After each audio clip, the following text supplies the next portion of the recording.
Hello everyone, and welcome to The Chop, our last special for Drag Race UK Season 3.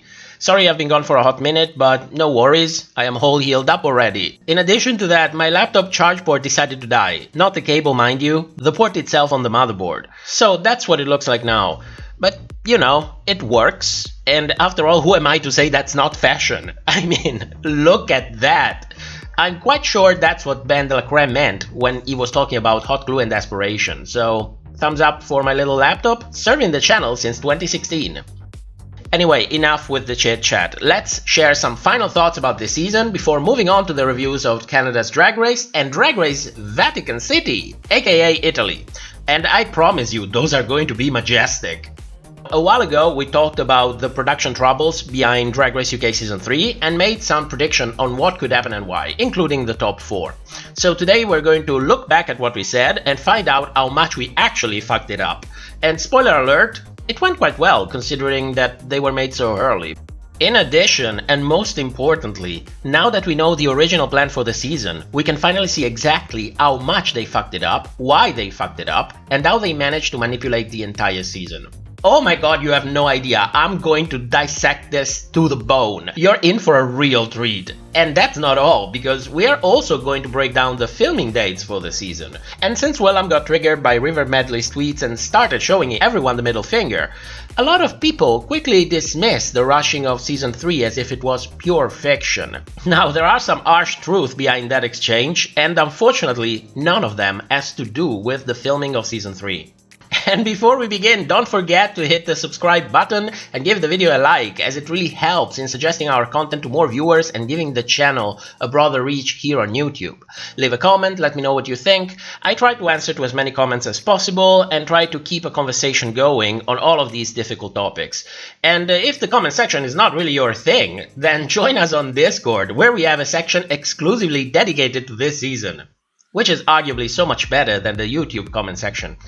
What? No, I didn't say that. What makes you think I would say anything like that? I love YouTube. I finger myself at night thinking about YouTube. Okay, am I done with the bullshit? I'm officially done with the bullshit. Let's go in order and start with the top 4. This one was kind of a mixed bag because there was no top 4 at all. Instead, they had a top 3. But compared to the queens who actually reached the top 4, we got it about 50% right. One of the things that we got right was Crystal Versace and Kitty Scott Claus. Crystal was the easiest one to predict, with 2 consecutive wins the first episodes and the storyline at the expenses of the injured Victoria Scone. Crystal was very much shoved down our throats very early on. That kind of reminded me of Gigi Good's edit back in season 12, but done way worse. Kitty instead was a very lucky guess. You see, the BBC has made it very clear that they're all in for female representation in their media. And let's be clear, there is nothing inherently wrong with representation. It's actually a very good thing. The problem is doing it in a way that doesn't feel like you need to fill a spot in order to brag about how open-minded you are. Do you get what I mean? And considering it's the BBC we're talking about, I was quite sure that Victoria was their pick for the top 4, no matter what, possibly even the winner. Not only she's a woman, she's also a bigger woman, and as you know, there's a representation spot for that as well. But Victoria was forced to leave the competition early, and that left an open representation spot for a bigger queen. And with Kitty being the only bigger queen left in the competition, well, she was the obvious candidate. Those were the easy ones. The last 2 predictions we actually fucked it up because we said Scarlet Harlot and River Medway. That's because Scarlet was coming from a kind of arguable win from episode 3 and River was being constantly praised no matter what. I'm not trying to be shady toward River, that will be done moving on in the review, but, you know, I found it very curious how the judges would have a very positive overreaction toward her, despite what seemed to be objectively a middle-of-the-pack run until that point. They were basically having an orgasm whenever River walked that runway, and I was like, okay, well, good for her, I guess. In the end, none of them reached the top 4. Instead, Ella of the Day and Vanity Milan made the cut. Ella's edit, for me, was done very well, because I had no idea she would go that far, so that is a positive. And one note regarding Vanity. Someone asked me during the livestream, why didn't I include the only black girl in my prediction for the top 4, since representation and representation spots are so important. And my reasoning was that when you place a queen in the bottom, twice in a row, and very early on in the season, you usually do it to kill her run to the top, with the only notable exception that I can think of being Raven back in season 2. Why would they do that? Well, my best explanation is that Drag Race UK is produced by World of Wonder and the BBC for the UK public. And yes, we watch from all over the world, but their target audience is British, where people of color make a significantly lower percentage of the population compared, for example, to the US. To be blunt, and I mean it, I don't mean this to be shady, but there are more fat white people than black people in the UK. I am sorry if it sounds rude, bare facts usually do, and you know, if it's of any consolation, I'm a fat fuck myself. So, fat power, I guess? Your move. Talking about the winner, I had no idea who was going to win, but I thought they would at least try to make this season seem somewhat entertaining by not spoiling the winner, basically the first 2 episodes in. With, maybe Crystal being no more than a well-placed distraction to hide the real winner of the season. Instead, they went for the laziest storyline in Drag Race history, with Crystal being effectively used as a vehicle to entice younger viewers in the franchise. They are the best spenders after all. I mean, look at Disney. I mean, I cannot relate to Crystal, she's way, way too young. I'm curious to see what she's going to do in 10 years, yes, of course, but right now, I don't really find her appealing in that way. So, when it comes to her, my only concern is the possibility that this win might kind of swallow her, being so young and inexperienced. And, now that she served her purpose in the franchise, I have very little doubt that World of Wonder and the BBC, no matter what happens, will just, look the other way, and whatever happens, happens. So, finger crossed and good luck to Crystal. Now let's talk about what I'm most proud of, the tone of the season. At this point, it's no secret that the season was rushed, with World of Wonder producing or co-producing up to 12 seasons this year alone. That is madness. There was barely time for anything. UK Season 3, Down Under, International All-Stars, Season 14, Canada, Holland, Spain, Italy, Queen of the Universe, All-Star 7, and who knows how much more. They were busy and they had to get going at a killing pace to make all of this happen. As a comparison, the Drag Race franchise used to release 2 seasons a year, a US season and an All-Star season. So I have no doubt that at some point World of Wonder will eventually catch up and expand its team in order to accommodate for all these new iterations of the franchise. But it's still going to take some time, and we are right at the moment of the transition. That's why I think that this year has been such a mixed bag when it comes to the Drag Race universe. Now, since filming was rushed through and time was of the essence, which essence you ask? Of course, the essence of beauty. I argued that most of the storylines would be forced as well throughout the season and complemented with shock value every step of the way, including shocking eliminations, double chanté, and possibly double sachets. I was genuinely shocked when Veronica Green was actually eliminated in episode 3. In my prediction, I talked about how Veronica had a perfect storyline before the season even began, yet for some reason, they were sleeping on her, both of the first 2 episodes. So even though I was wishing that they were giving her some kind of, redemption edit throughout the season, you could feel that something didn't really add up. But I would never have imagined that they would chop her so soon. Nevertheless, that happened, and I don't know, maybe they didn't like what she brought, or maybe it was done to prevent her from outshining other queens by comparison. Like, maybe what happened to Anubis in episode 1. I'll let you think about that. Now let's talk about the Snatch game, an episode that I partially watched after the double elimination actually happened. And I cannot help but thinking about Crystal Cryptiques, you remember? At 19, you have found what it is that God has chosen for you. You, Crystal Versace, were born to be a drag queen. Wow. Thank you so much. Or how Scarlett's Cryptiques made absolutely no sense, with the judges desperately trying to save her from the bottom, despite a performance that looked and felt one note all the time. Macaulay Culkin! Hi, Rue. Macaulay, we're so happy you're here. Are you I thought that Michelle just smells like ours.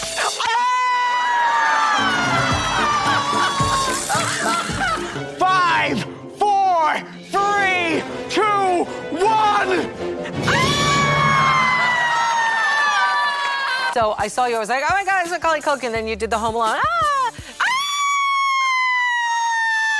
And I was like, oh my God, is she gonna do it again? It's so funny. All the while complaining about how Rivers and Chorizo's performance lacked versatility. I felt like you were doing stock lines from like series 1 and 2. Those improv skills, not everyone has them. Oh my God, is she gonna do it again? It's so funny. At this point in the competition, we are splitting hairs.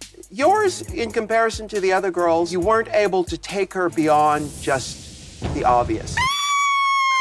Oh my God, is she gonna do it again? It's so funny. I know both of those performances were nothing to gag on, but compared to Scarlett, for fuck's sake, they look like Jinx Monsoon and Bad Luck Ram during the holiday special. And no, I'm not sorry, I'm trying to be objective here.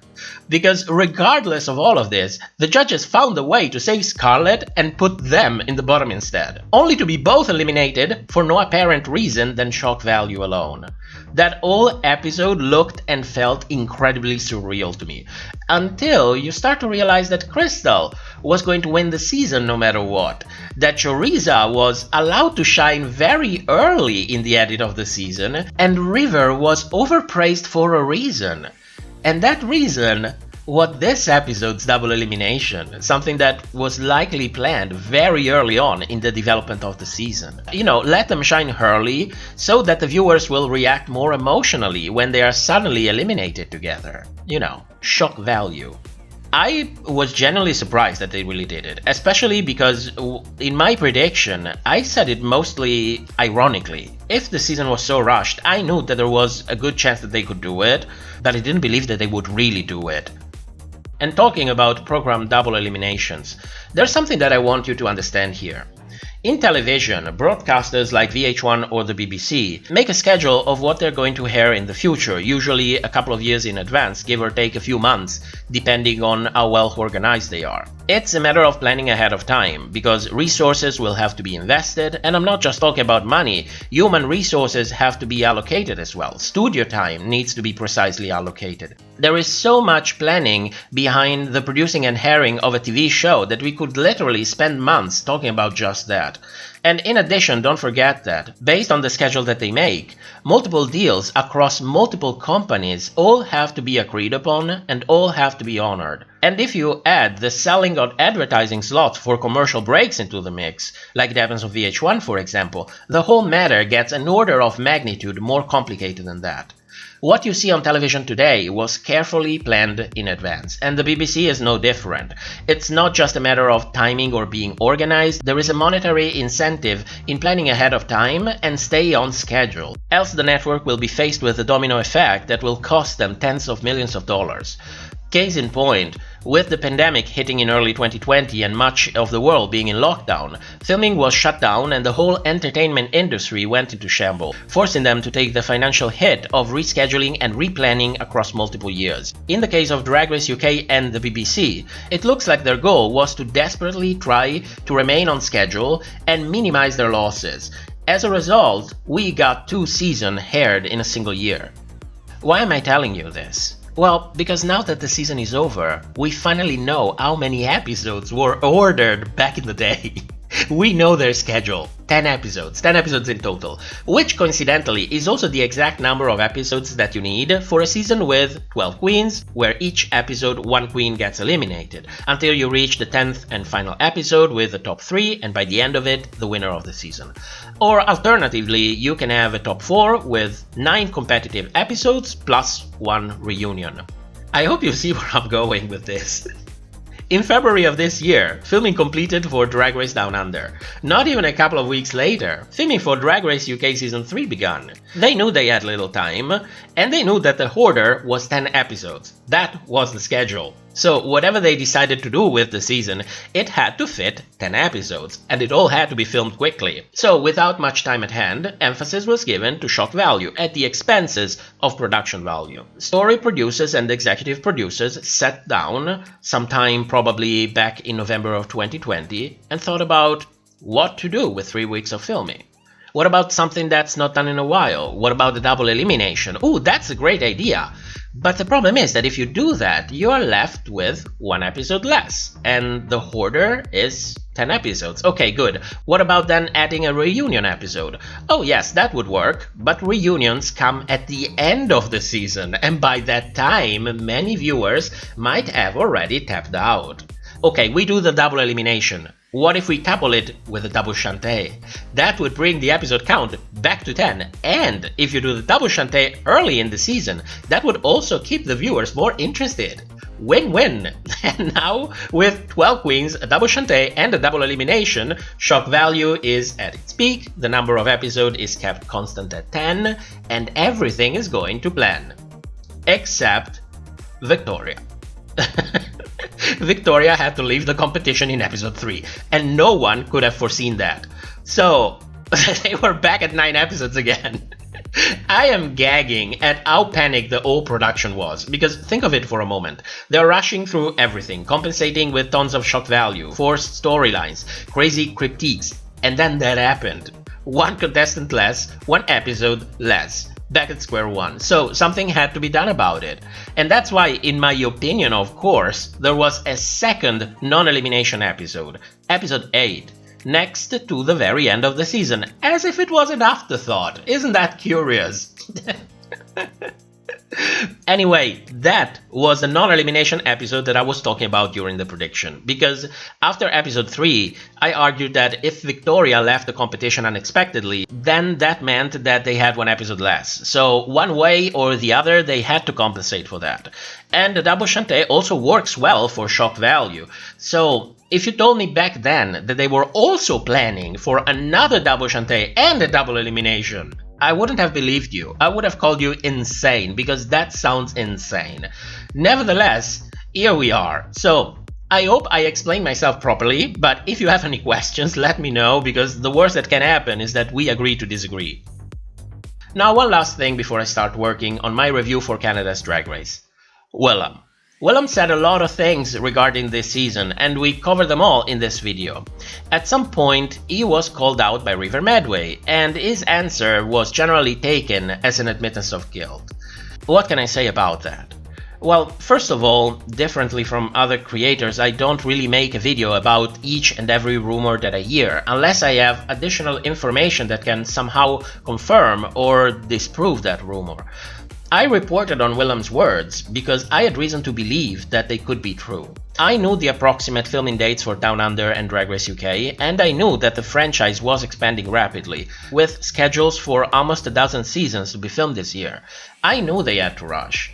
But I never presented the information provided by Willam as God-given truth, even though I believe it to be truth, and that's for 2 important reasons. Number 1, it's not really ethical to push rumors as if it was the truth. I mean, we can discuss rumors, we can comment on rumors, but presenting them as facts is the equivalent of lying. Lying to you, to our viewers, to the community that surrounds us and surrounds this channel. That community is what gets me going on a platform that only rewards sensationalism and clickbaits. Don't get me wrong, I like getting views, and the money that comes from it is certainly useful, but community comes first for a reason. And number 2, if you push false information, you will be sued. Defamation is a felony. We already had people representing World of Wonder and Viacom CBS watching our reviews and manually flagging them as piracy. Do you think I want my ass dragged to court and lose? I mean, no thank you. I prefer to bottom in my own bed. Now let's get serious for a moment. We can say a lot about Willam, but I think we can all agree that Willam talks too much. On one hand, is one of the very few queens who spoke out repeatedly in favor of others and against production, getting unofficially blacklisted from the franchise because of that. Do you remember Jiggly? Or do you remember the famous fuck you to RuPaul? In plain day. When Matthew Anderson was left behind. But on the other hand, and let's be honest here, he seems to have kind of a hate boner for World of Wonder. And on top of that, Willam also seems to be somewhat careless when it comes to checking his sources and deciding what to share and what not to share, giving this impression that his words are always either out of resentment or sensationalistic. Now, from my point of view, I know that trying to disprove or verify rumors is extremely time-consuming. I just don't have time to research every single rumor that I hear. But, if that rumor comes from Willam, considering his history, I'm very likely to put in some good work and try to see if there's any truth to it. Because even though Willam has been proven wrong many times, he also has been proven right even more times. And also, I don't particularly trust any queen that has everything to gain by staying in World of Wonder's grace. A spot on All-Stars or International All-Stars can skyrocket your career and bring in hundreds of thousands of dollars. They can also hook you up with gigs outside of the Drag Race universe, sometimes very high-profile gigs. That is a powerful conflict of interest. What I find curious about River's tweet is the tone. What was the need for sarcasm in response to comments about you and your colleagues being overworked by a company with large pockets? It doesn't make sense. If Willam lied, why not just deny the allegations and move on? Where does all this emotional investment come from? It looks as if her words are more about humiliating Willam than just clearing the air about the filming dates. What about the rest of what Willam said? A mental health coordinator quitting out of ethical concerns is no fucking joke. No sneaky remarks on that? But why? I gotta be honest, I think you know what I think about this tweet, but I kind of lived for Willam's response. I do appreciate that she went for the jugular without much of a thought, even though a ton of people would misconstrue what she was actually saying. We could talk about that for hours. But what really sent me was the shade at Courtney. What the fuck does Courtney have to do with all of this? I get it, it's an inside joke. But you didn't see all of the people discussing on how Courtney might have been secretly involved into feeding Willam fake tea, only to get back to Michelle because Michelle was involved in the UK season and they had beef since Michelle was rude because Courtney won Celebrity Big Brother and she didn't. What the fuck, people? There is so much provable tea out there about much worse stuff. Who gives a shit about Celebrity Big Brother? Oh, good Lord, help me.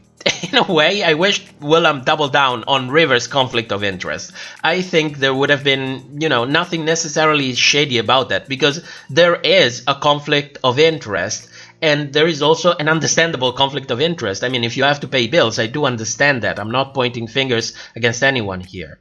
But I want you to understand that I think that is the reason why River worded herself in that specific way. And it could be because Willam was probably right. After filming for Down Under wrapped up back in New Zealand, Michelle sent this tweet the day she landed back to the US, dated February the 16th. Of course, this tweet is deleted. There is a reason for that, of course. The next stop is the UK for filming Season 3. If we give Michelle approximately 5 days to rest, spend time with her family, prepare her wardrobe and luggage for the UK trip, account for traveling between airports and location, and the shifting time zones between the US and Europe, which adds one additional day, that points to filming for Drag Race UK Season 3 starting between February the 23rd and February the 25th. Let's make an average and go for the middle, February the 24th. In addition to that, an anonymous person leaked the information that International All-Stars started filming the 17th of March 2021, lasting approximately for 5 weeks. I must stress out that this information is a rumor, and as of today I have no way to independently verify it, even though I personally consider this source to be highly reliable. About 2 or 3 days should be skipped as well before International All-Stars started filming, allegedly. If they really filmed it in the UK, then they must have needed some time to replace sets and have the whole space reorganized and fitted for an international season. But if International All-Stars was not filmed in the UK, then we would have to skip those days as well, in order to give Ru and Michelle time to actually fly back to the US, and then immediately go back to filming. And this gives us a total of 19 days of filming, if they filmed every single day, with no pauses. And even though by contract the queens can be required to film every day, they probably didn't. First of all, it's good practice to give them at least a day of rest every week, especially if filming goes up to 12-15 hours a day. And second, the crew, including the cameramans, talent handlers, catering, producers, and basically almost everyone involved, they are under a different kind of contract. by law, not all of them can be required to work non-stop for 3 weeks. Of course, some of those workers are easily replaceable. You can have, for example, a rotating crew to ensure that you can film every day for 3 weeks. But for some others, it's not that easy. Sometimes you really need that specific person to do that specific job, like, for example, field producers or the main judges. So let's take out a day every week. Let's say, I don't know, the Sundays, but you know, it could really be any day. It doesn't really make a difference. So this leaves us with a total of 16 days of filming for the whole season, which means 6 episodes were filmed in 2 days and 4 episodes were filmed in 1 day. Of course, the sewing challenge usually is filmed in 3 days. That it's because it takes a ton of time to actually make a dress. And if we add that information into the mix, then we are left with 1 episode filmed in 3 days, 4 episodes filmed in 2 days, and 5 episodes filmed in 1 day. Half of the season.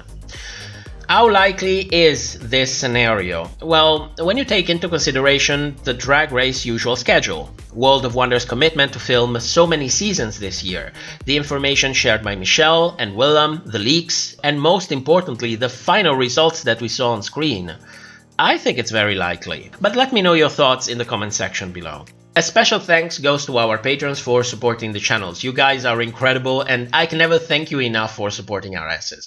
If you would like to become a patron as well and support this kind of content, you can check out the link in the description. I'll see you very soon for the review of Canada's Drag Race, and in the meantime, thank you so much for watching and have a great week.